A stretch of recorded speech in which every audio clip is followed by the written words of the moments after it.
You know, it's a question philosophers have been wrestling with for centuries. But what if the answer wasn't something you could just debate? What if someone tried to physically erase that line? Not with an argument, but in a laboratory. Well, this is the story of a scientist who did exactly that. Today, we're diving into the documented, state-sponsored, and deeply chilling story of one Soviet scientist's quest to create a human-ape hybrid.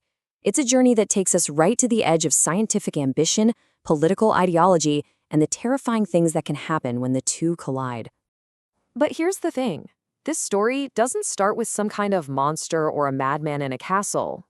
It starts with one of the most brilliant and respected biologists of his time, a man celebrated all over the world, Ilya Ivanovich Ivanov. I mean, just look at this guy. He seems like a pretty standard Russian professor, right? But Ivanov was a true giant in his field. He'd studied at the legendary Pasteur Institute in Paris. He'd worked with Nobel Prize winner Ivan Pavlov. This was not some fringe crackpot. He was a revolutionary, a pioneer. And this number, 500, really shows you his genius. Okay, so before Ivanov, a prize-winning stallion could maybe father, 20 or 30 foals naturally? Well, using his incredible new techniques in artificial insemination, Ivanov made it so a single stallion could fertilize up to 500 mares. This was an absolute game changer, both economically and scientifically. But Ivanov's ambitions went way, way beyond just breeding better horses. His real passion, the thing that really drove him, was something far more radical: creating hybrids between completely different species. And listen, this wasn't just some theory he had. He had a proven track record of success. He created a horse, which is exactly what it sounds like, a zebra-donkey mix. He made a cow-antelope hybrid. He even managed to cross mice with rats. He was systematically proving that this species barrier people talked about, well, maybe it wasn't so solid after all. So let's just be clear about what we're talking about here. Interspecific hybridization means you can take two totally distinct species and, with the right techniques, create an entirely new creature. And this scientific reality is the absolute foundation for what was coming next. So, with all these successful hybrids under his belt, Ivanov decided to take his work to its most logical and, for most people, its most horrifying conclusion. He proposed to create a hybrid of the two most closely related primates on the planet, humans and apes. Now, he actually floated this idea way back in 1910, but it was just way too out there for the old government of Tsarist Russia. But then, everything changed. The Bolshevik Revolution happens, and this new Soviet government comes to power. They were aggressively atheist, and they saw science as the ultimate tool to forge a new world. Suddenly, in 1925, Ivanov's radical idea wasn't so crazy anymore. It became a state-sponsored project with some serious money behind it. So, with the government's approval and a stack of cash, Ivanov launched an expedition to French Guinea in West Africa. The theoretical was about to become horribly practical. And here it is, the cold, clinical, documented fact at the very heart of this story.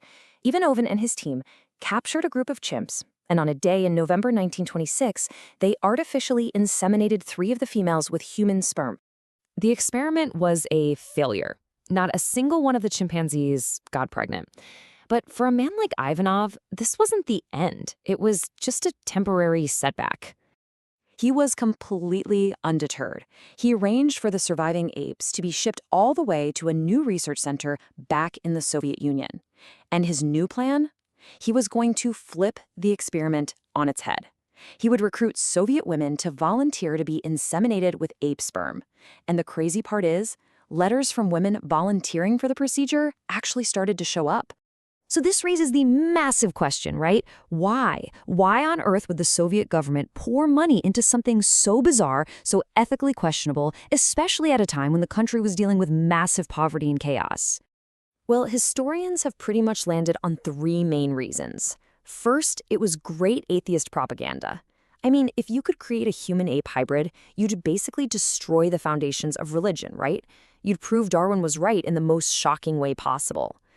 Second, there was this weird pseudoscience fad going around for rejuvenation, using ape glands in surgeries for aging party leaders. And third, and this is probably the most chilling one, the project was seen as the ultimate expression of creating the new Soviet man. You see, this new Soviet man was an absolute obsession for them. It was this idea that you could use science to physically and psychologically engineer a totally new, superior kind of human being, one that was perfectly built for their communist utopia. This wasn't just about politics, this was about redesigning humanity itself. But Ivanov never actually got to try his second, reversed experiment. In the end, his dream of a human-ape hybrid wasn't stopped by ethics committees or scientific problems. It was crushed by the very same political machine that had made it possible in the first place. First, his last adult male ape died, which put the work on hold. And then, in 1930, the political winds shifted dramatically. Ivanov got swept up in one of Stalin's purges of scientists and intellectuals. He was arrested on fake charges, sent into exile in Kazakhstan, and died there just 2 years later. Now, it's really easy to get caught up in the myth of this whole thing. Stalin ordered a mutant ape army. But the reality is actually way more complex, and frankly, a lot more disturbing. There's no real evidence the goal was ever military. The truth is that this was all part of a much bigger, state-sponsored ideological mission to remake humanity through science.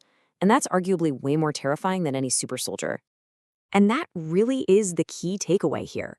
As the historian Alexander Etkin puts it, Ivanov's experiment wasn't just some isolated case of a mad scientist.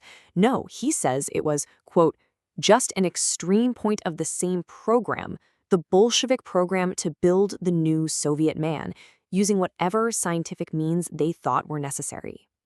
So Ivanov's story isn't just some bizarre footnote in history.